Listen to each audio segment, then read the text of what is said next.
Okay, so hi Giuseppe, thanks for joining us. Giuseppe is from Sardex in Sardinia, which is one of the most successful mutual credit networks anywhere in the world. So we're very pleased to have him here. And I'll pass you over to Dil. What is mutual credit? I'm Dil Green. I'm a co-founder of the Open Credit Network, which is a UK attempt to build a B2B mutual credit network inspired by Sardex in Italy. And we're very lucky to have Giuseppe Littera here, who's the main mover of that fantastic and successful project. And Esther will be our facilitator through this, hoping to drag from Pepe and I a sufficiently useful explanation of how mutual credit is, the basics, so that you go away much better informed. So let's go into it. Mutual credit is managed credit in a trusted setting. So there's no tech involved in that definition. There's no specifics. It just works like that. We're used to this sort of thing in a trusted relationship. We're used to offering credit. You know, if someone says, oh yeah, I'll bring the cash round on Friday, we say, that's fine, if we trust them. But what mutual credit does is build a system where we can trust more people in a safer way and allow that trust to be pooled and shared risk, which gives everybody more access to credit and more possibilities to use their reputation to get them credit. How it works. Okay, we're just going to go through the process of the Open Credit Network. Not every network works exactly the same, but these are the basics. So you join, you get an account. Your account starts at zero. There are other members, their accounts have started at zero. Maybe they've been trading before, their accounts may be plus or minus. When you trade, your account goes up or down. You sell, your account goes up. You buy, your account goes down. There are limits to how far your account can go up or down. You can't spend forever and you can't buy forever. And those limits are adapted to your capacity as adjudged by the network members. If you want to buy more, you'll need to sell. If you want to sell more, you'll need to buy. And you can see other people's balances, so you can see how well they're doing in terms of selling and buying, and make your decisions about who you trust and how their balances move up and down. Are they good traders or not, in any way that makes sense to you as a member of the network. The mechanics that I just described is the easy part of mutual credit in a way, but it's rather boring and it doesn't actually tell you what it's like. And in fact, each mutual credit network is different, and each one is some sort of a marketplace. However that's set up, it's a place where people meet each other, agree to trade, and have a common currency with which to trade. And it's the building of marketplaces that's the real problem. So this is the problem with many mutual credit schemes, is they are set up by people who are very excited about the new economy, who get interested in monetary theory. They spend a lot of time reading books and they set up a scheme and they think that's the job done. But actually the job is getting people to use it. So the means of exchange, which the money theory provides, this idea of pooling the credit that we would give to people we trust in a network, is no use unless there's a willing seller. You know, if you've got to go negative and they're going to go positive, but you're not giving them any bank money, you're not giving them pounds or euros, why would they take this abstract accounting unit? So you need willing sellers, and those willing sellers need to have confidence that the credit account units that they're receiving will be useful for them to buy things in the future. Otherwise, why would they accept them? So to be a willing seller, you need to know that you're going to be able to be a buyer and find willing sellers of your own in the future using this non-bank currency. The real work of a mutual credit network builder is to build that trust, to build that confidence. So here's a few more details. Trades are usually valued in your local hard currency to keep everything simple, although there are time bank versions of mutual credit which use hours, and that's possible. But the general schemes, and certainly the business-to-business schemes like Sardex and what we're doing with Open Credit, tend to use local hard currency units, and that makes reporting and accounting and taxation straightforward. When you get a positive balance, the ideal thing to do is to spend that, not hold on to it. So money in the bank, if it's bank money, the bank guarantee its value. In a mutual credit system, the network guarantees its value, and the network, frankly, is not as robust as a high street bank and not as well regulated. So if you've got a positive balance, the best thing to do is to spend it before you spend bank currency on something. Aim for a near zero balance. That way, whatever happens with the scheme, you're fine. And also, you're keeping this credit flowing. And every time the credit flows from one person to another, more value is created inside the network. That strengthens the network, strengthens your value proposition there. So there's no interest. No interest is charged. No interest is earned. So again, negative balances don't cost you money and positive balances don't earn you money. The point of a mutual credit network is to keep the credit flowing, not to try and accumulate piles of currency units. You can't leave if your balance is negative. You've made a commitment to other members to make good on the credit that they've afforded you when you've bought from them not using bank money. So if you want to leave the scheme for whatever reason, you're required to bring your balance back to zero, or maybe perform some other action like handing over maybe some bank money to regularize your situation. Your individual account limits should respond to your trading activity. So if you trade a lot, you're a really regular and reliable trader, and you're generally bringing your balance back towards zero over time rather than being stuck with a huge negative or a huge positive, then your account limits should be increased to give you more ability to use the scheme.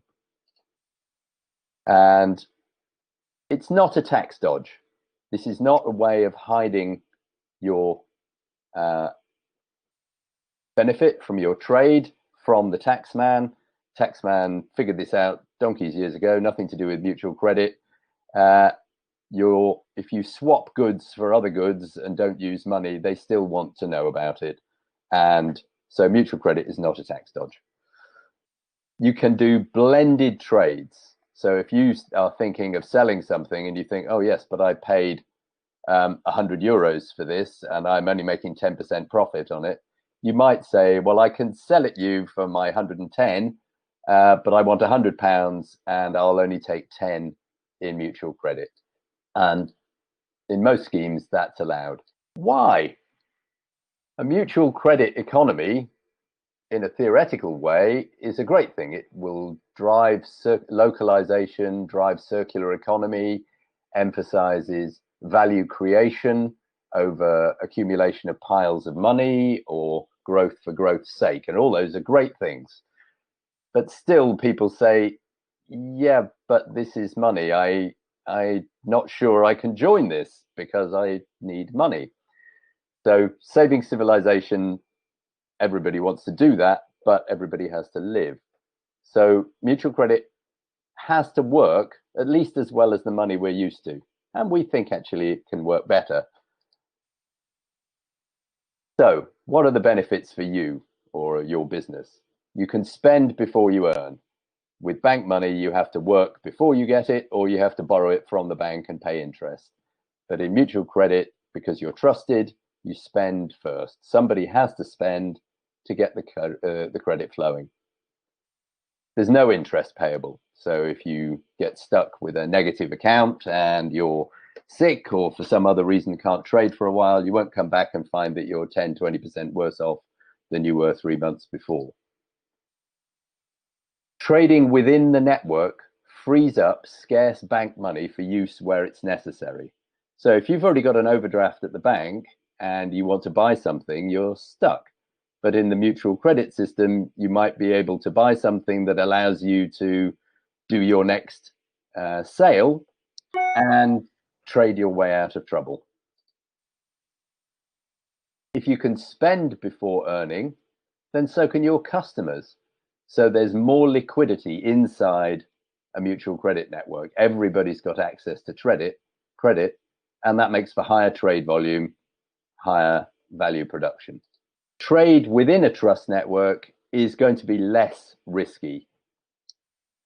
Every member of the network has a sort of reputation inside the network. The networks aren't too large. People can look at your balance. They can see how often you trade. If you are stuck on a negative and you won't respond to any requests to sell things to people, then your reputation is bad. So it's in your interest, if you're in the network, to be a reliable trader. And risk is always a part of buying or selling anything. If your counterparty lets you down, that costs you money or opportunity. And therefore, being in a network where people are incentivized to be trustworthy should reduce your risk as you trade.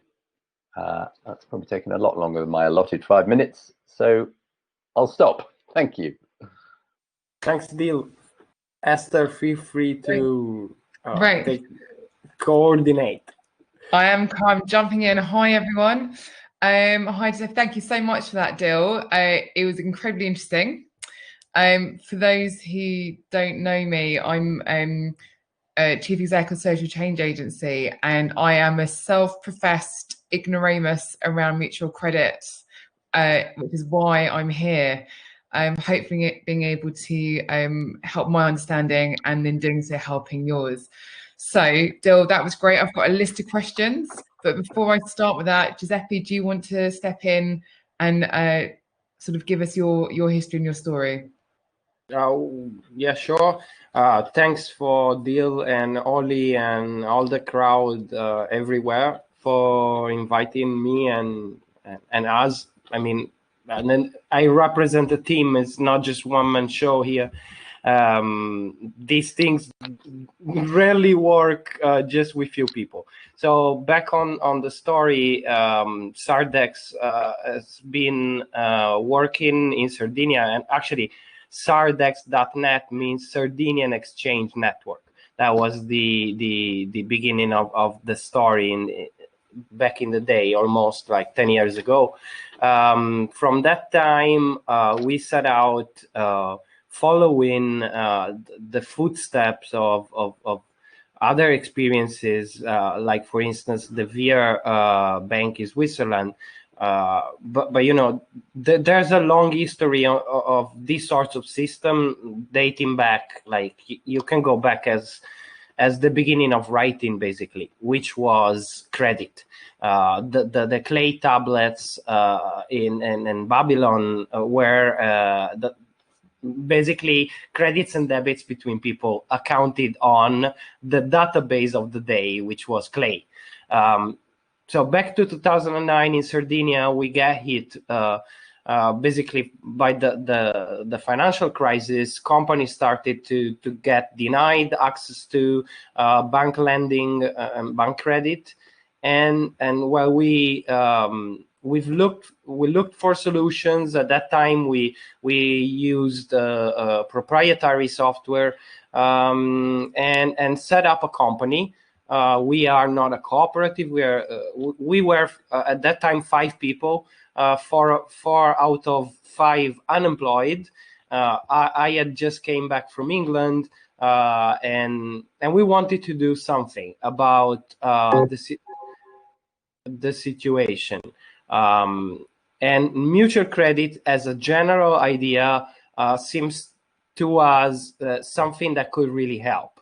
And why does mutual credit in general help smaller to medium-sized companies, as well as in our case, a peripheral economy? Sardinia definitely at that time and even today is not at the epicenter of whatever trade routes or economic hubs.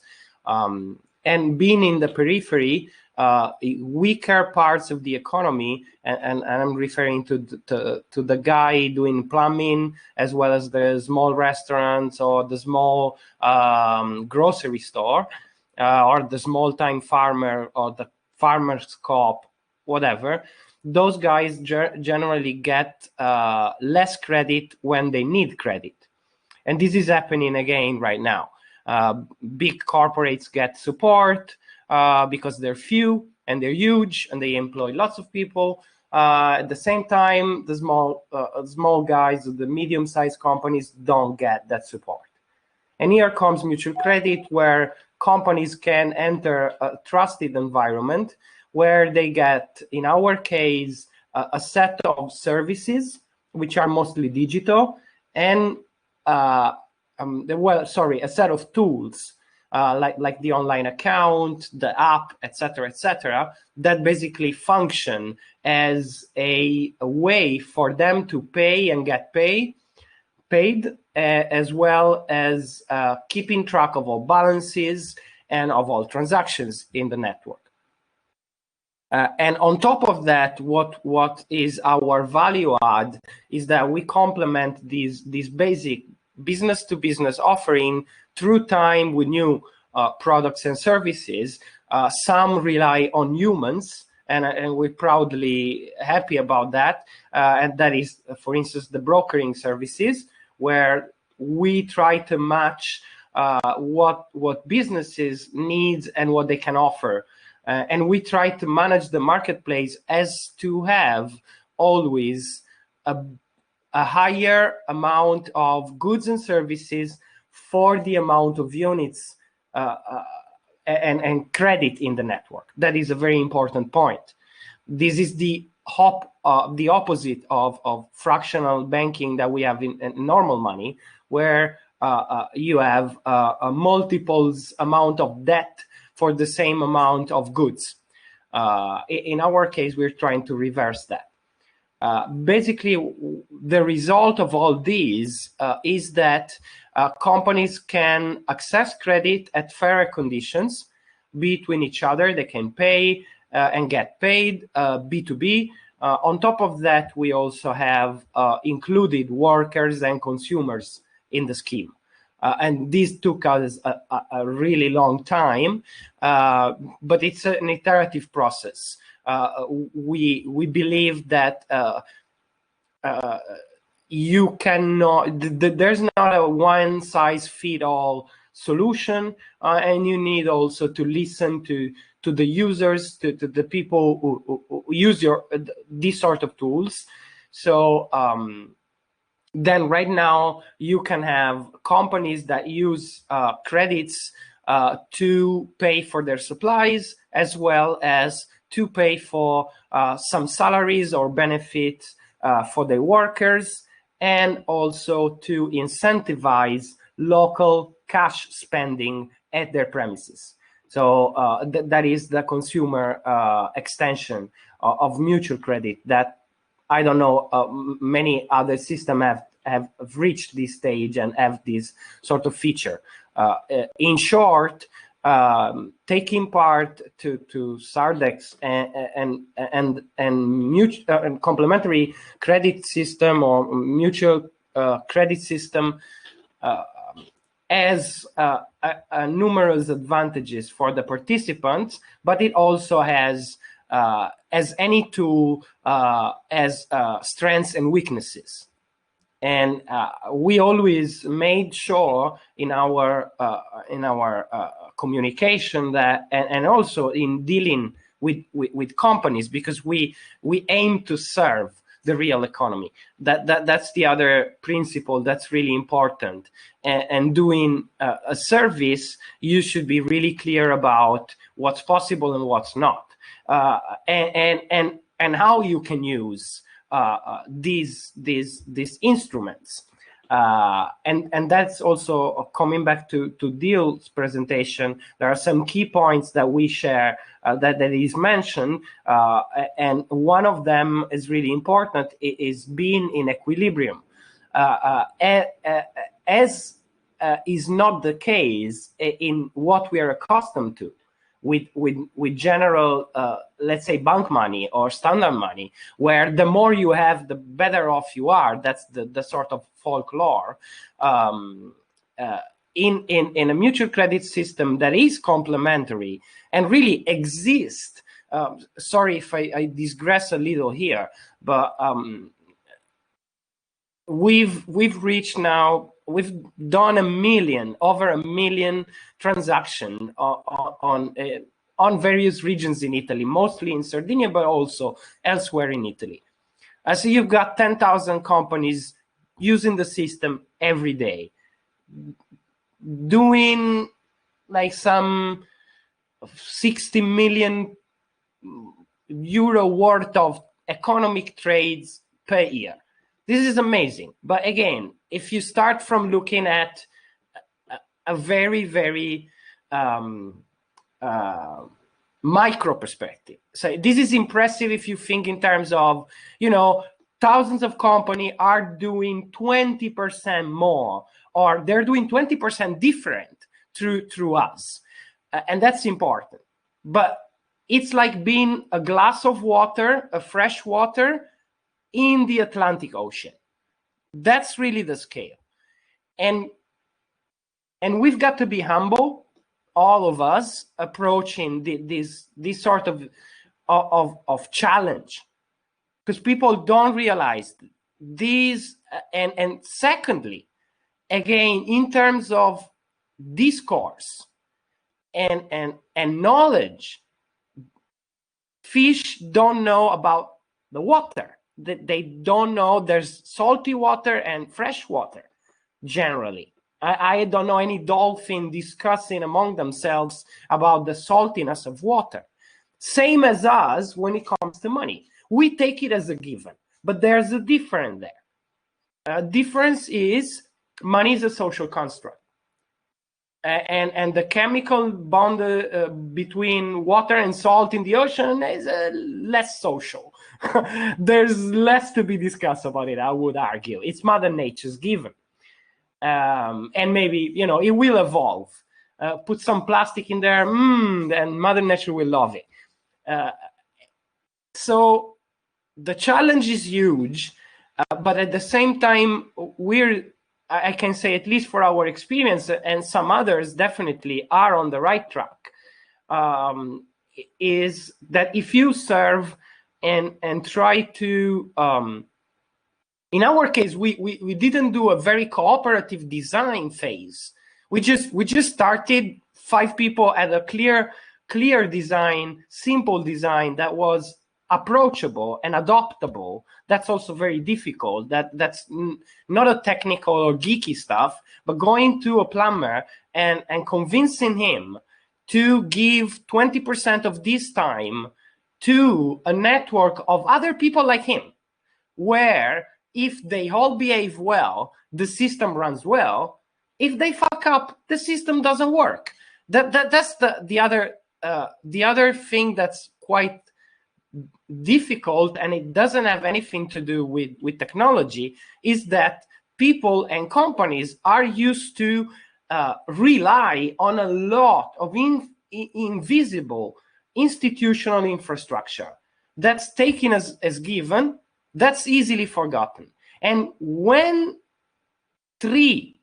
let's say 3 is a basic network, 3 companies form a network of this kind, what they're saying and what they should understand that they are doing is taking responsibility a little more into their hands.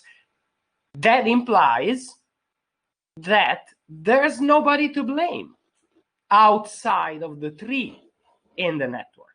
If the network works well, if people are cooperative, if people follow the rules, and the basic rules, if I could pick one, is reciprocity. It is mathematical good sense. You start at 0, you want to leave, you leave at 0.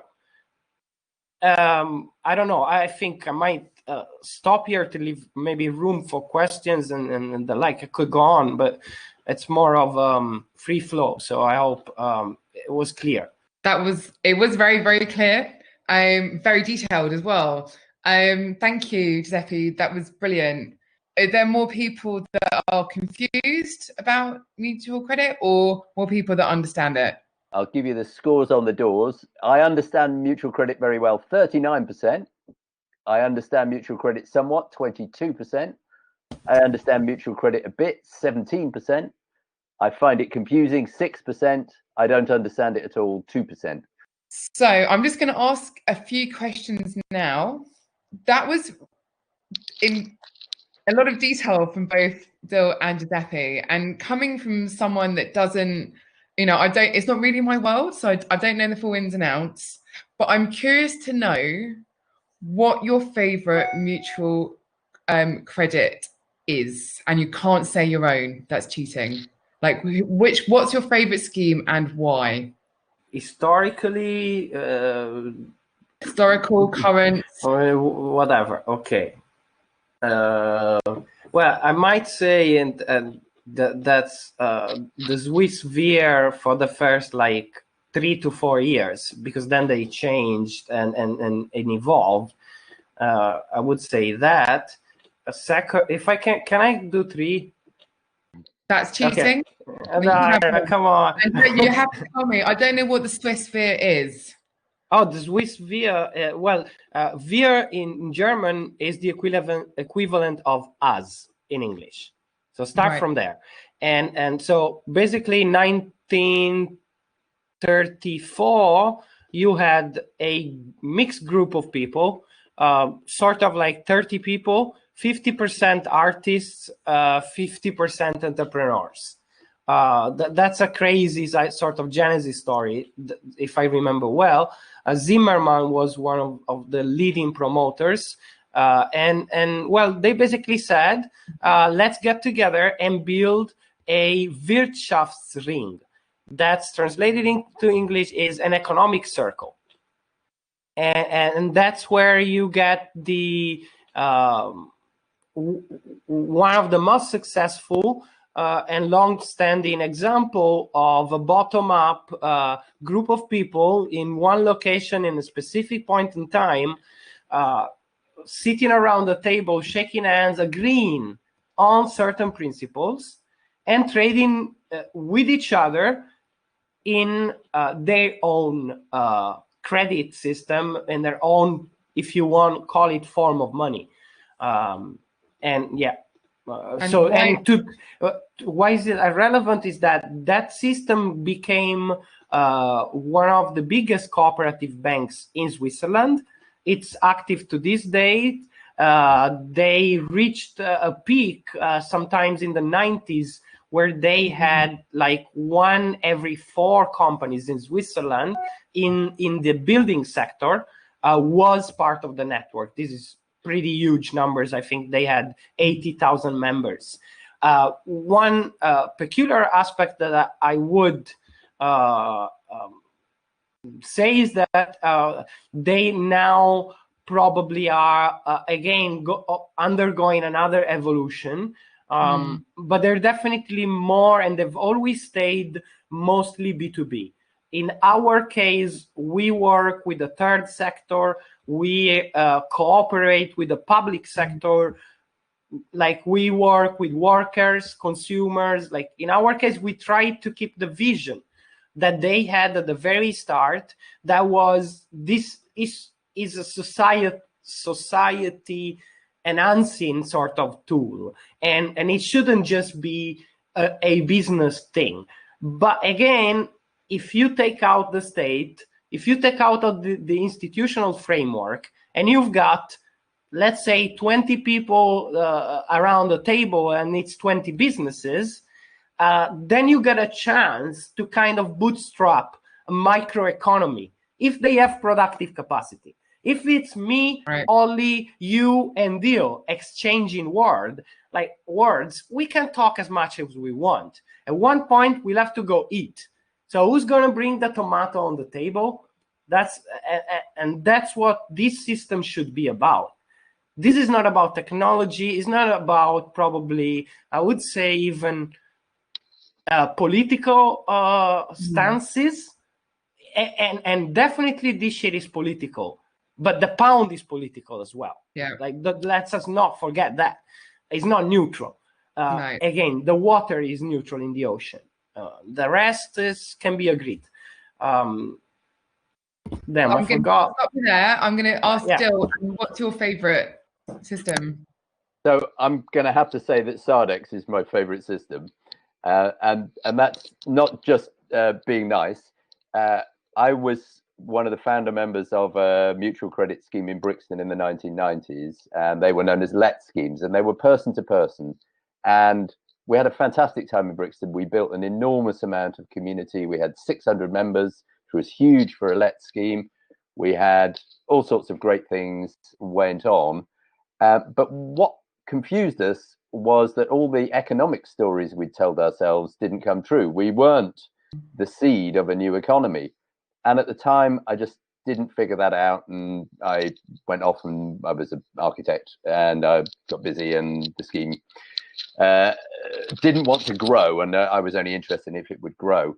And then coming back to it 4 or 5 years ago and thinking very hard about it, I realized that in the West, person-to-person barter, person-to-person mutual credit is not what Pepe just described. It's not productive capacity. In the West, for one reason or another, capitalism has won. You don't have to take this politically, but the reality is that individuals are not value producers. We go to work and we value produce in the context of an employer. Individuals are asset traders. We buy consumer goods and we sell ours, but we don't do value creation on our own. And of course, some people are self-employed and do this, but the majority of people. And so what Sardex realized, I don't know how they came to this realization, I don't know the history, but they did exactly the right thing, that if you're going to build something that's economically valid, which you can build out from, because as Pepe said, they've now built out to include individuals, you need to start in that B2B world. You don't have to do that everywhere in the world. In the developing world, everybody's an entrepreneur because there are hardly any jobs. And so in Kenya, Will Ruddick with Grassroots Economics was able to start in a slum, just handing out IOUs for a kilo of peanuts. And because everybody in the slum runs a small business, they're all value producers, and that they could see how that worked. But in the West, we have to start B2B. So that's there's loads of reasons why Sardex are brilliant, but that insight and getting that right, and then doing the dogged building work that they did for years and years. I can't remember, some quote from Pepe, eating stones or something like that. You know, they survived, they stuck to it, and they built something that we can point at and say, this is real, people. And great. Thank you. So that's really interesting to know how it works. I'm also really interested. Am I allowed to swear, Ollie? Am I allowed to sure, yeah, you're being recorded, and we will put this publicly on the internet. Okay, so maybe best if you don't, but Pepe already did a couple of times and nobody freaks out. All right. I will. It's really interesting to hear what works, but I'm really curious to know which ones have really effed up and why. Which ones do you think have completely failed that in your experience, and why they failed? Because what I've noticed a lot, you've both got a really good analysis of the financial the context about monetary systems, but actually underneath it all, it's people. People make systems, and it's always the human failure that's the human bit that's the point of failure. So I'm kind of curious to know which ones have completely messed up and why. No, that's a tricky question. If possible, I would not refer to. I won't name names. Let's say that. I'll take it country-wise, let's say there, and the most recent bad tale, or let's say fuck up, to say it in French, I would say came from Belgium, and people familiar with this system know there was one system once which thrived in Belgium and is not active anymore, and it's completely collapsed.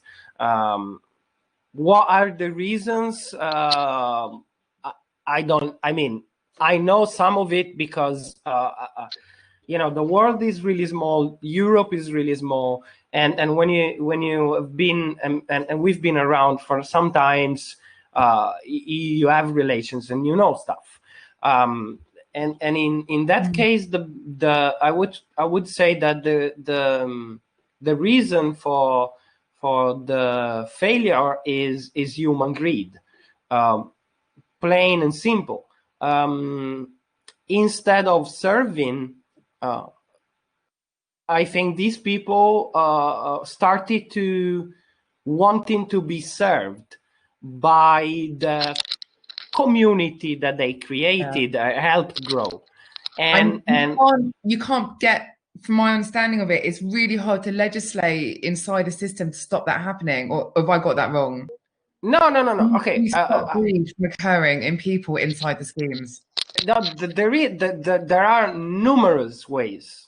I mean, we're not, I would say, uncivilized in a neutral way, I would say. I mean, Sardex exists because there is law. There are laws, and those laws, the invisible institutional framework, as they enable the normal economy, they also enabled us. I mean, we keep the network behavior, so to speak, in check in various ways. But the first way is we are into providing value-added services to real companies. So how do you do that? They sign a contract to participate. That contract, again, is a commercial contract, but it works as a social contract, because in that contract you have the rules of the system, the rules of the game. And of course, we gotta monitor that. We try to ensure that that the rules are being respected and followed. But that's one side, and that's like the basic.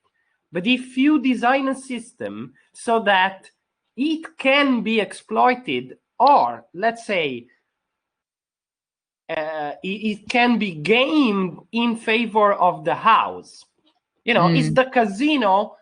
It becomes a casino. In that case, I mean, you can take a mutual credit system with the same mathematical properties and the settings that we described, and turn it into a casino and rip everybody off, and the house always win. That's doable in centralized systems, a little harder in decentralized systems. But you always have point of failures. The question again comes back to the network participant and their ethos. This is an adult game. I mean, if you try to game it, you're damaging your next door company. You're damaging the plumber. You're not damaging Pepe, Dil, Ollie, or you're not damaging a bank. In this case, you're damaging another company. In our case, I mean that I think keeps a bit in check. Sorry. No, it's okay. I'm just gonna Dil, have you been in any schemes that have turned into casinos? Well, that was exactly what I was going to point at. For me, the real failures in this sector are the commercial networks, and there are a lot of quite large commercial networks. BBX are one of them, and they are run exactly as Pepe describes. They're run with the organization that sets them up sitting at the center like a spider holding all the threads, and they charge really quite astonishingly high fees, and they have quite one-sided member agreements, and they in many ways I think poison the well for everybody else, because companies that have heard of these Sparta networks think, oh, you're another one of those. I know what they are. They're hard work and they're a rip-off. And that makes it much harder for them to see their way to joining. Yeah, it's almost like they've taken the mutuality out of it. Exactly. And it's something else. Something else. We're going to go into breakout room in a second. I just have one question. I'm sure, like many of you, you've all been involved in a mutual aid groups, helping through COVID response. I'm in my mutual aid group in London, and we're asking the question, what next? We've got some money.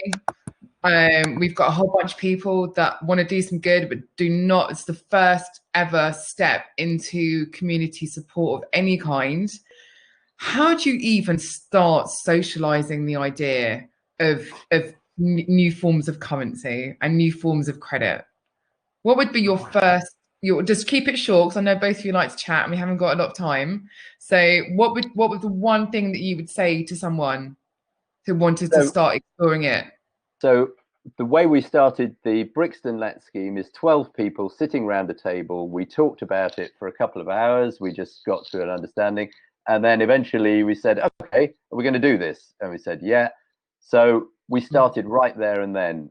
Paula said, okay, I can do a head massage. I could do that right here.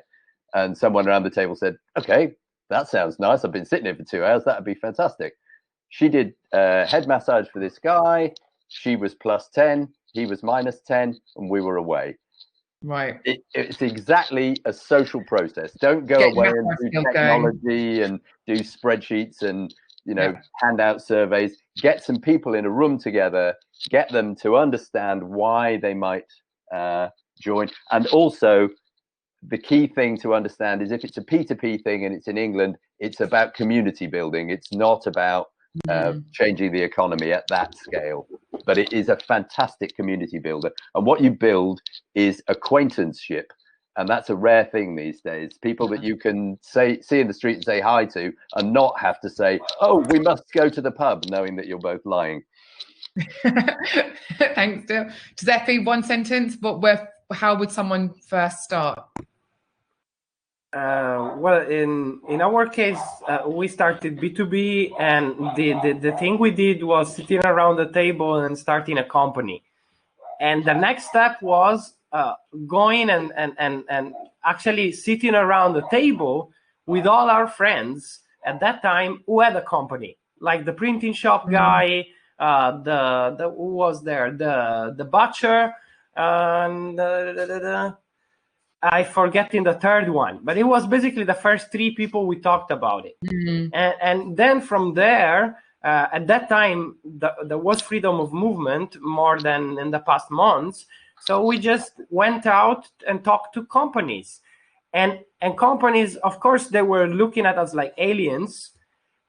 But the problem we're trying to solve was felt. In that case, was lack of credit and lack of clients, and so we helped where there was a pain. So there was that element. Yeah.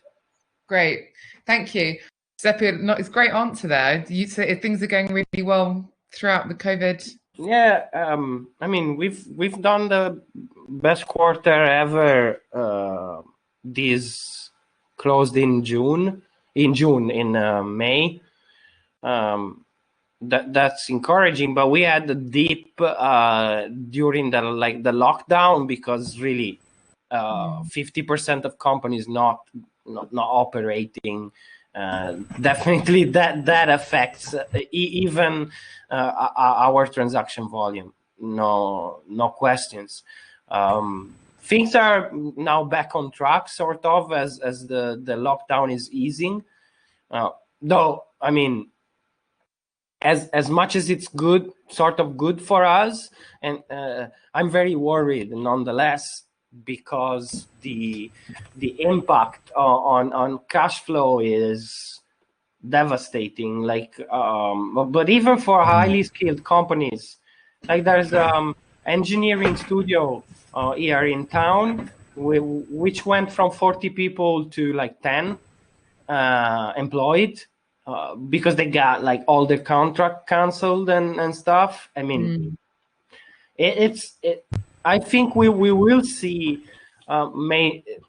some, like, the real damage, at least in Italy, probably will be felt midsummer or in the autumn, and hopefully. I mean, Giuseppe, when that really kicks in, do you think that Sardex will start to do really well? Because I was speaking to Richard Logie. Do you know Richard Logie in Scotland? Do you know him? Yeah. He said, forget it. He said, mutual credit systems go down with the rest of the economy. He said that's what always the case. Well, it's 50-50, because I have seen increased transaction, increased participation, like new members, and increased credit creation. That's really encouraging. Increased credit creation, especially during the lockdown.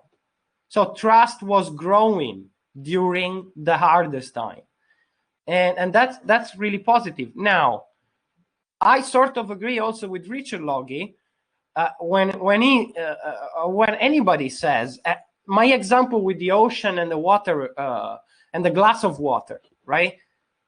That's what it is. The economy runs on fiat and bank credit, or call it, or legacy financial system. Let's call it how we want.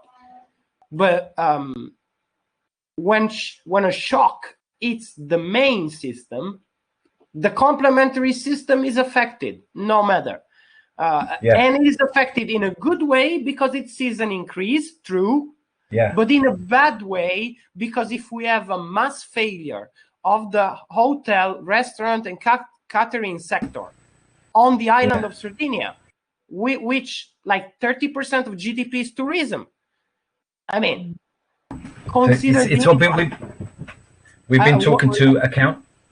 We've been talking to accountant. Oh, sorry, go on. Yeah, go on. One data point from yesterday, the newspaper, mayor of Cagliari, he said the pandemic is sort of over. Now we got, in a city of 350,000 people, we got 3 positives. That's great. But we've got 20,000 more unemployed people. That is the big problem. And I think mutual credit can help, but we need to, I think, either we get some formal recognition, because for many accounting purposes, taxation, etc., mutual credit is not recognized in a proper way. Like, you transact in Sardex, you pay VAT, no problem. Like, they want VAT on credit and mutual credit transaction. But if you want to get a deduction, then you need to provide a bank statement, not a mutual credit statement. That's unfair. If there are major hurdles for adoption still now. I mean, the path to mainstream is very narrow, and we've got people throwing stones from up there, sort of. We've been talking to accountants, and we've been suggesting that maybe they could build a little ecosystem of mutual credit businesses around themselves, because they can see people's books, and so they know how people are doing. And speaking to an accountant, he said, I think 40% of my businesses, my clients, are going to disappear in the next year. So, oh my God! I said, we talked to him about mutual credit. He said, I said, why? He said, because they've got no money. They've got no money. So, well, how about introducing them to mutual credit, and so that they can trade without money? And he thinks that's a fantastic idea. So he's talking to all his clients to say, look, this might keep you alive. But then I talked with Richard Logie, and he said that doesn't work, because they just go down the same as the rest of the economy. But it still must give them a lifeline. We've got just sort of 6 minutes left. Is there any burning question that people have actually, I still don't understand this bit, I'm still not clear, I still don't know what the first step is, pop it in the public chat. Conversely, if anyone's had some eureka moments, or they're like, actually, I'm going to go and do this with my group, with my thing, I'm going to go and do something else. We want to know about it. Jennifer's asked a question there. Why would you choose mutual credit instead of a community currency? Good question. Dil, do you want to take that, or Giuseppe? Yeah, I'll have a go at that. I mean, the community currency that we had in Brixton when we ran the Let scheme was a mutual credit community currency. So the two terms are not mutually exclusive. Billy's asking what's the difference. They need defining, yeah. Yeah. So currency, I call anything a currency that is a sort of a quantified unit that flows around, that isn't of itself valuable, but which facilitates means of exchange.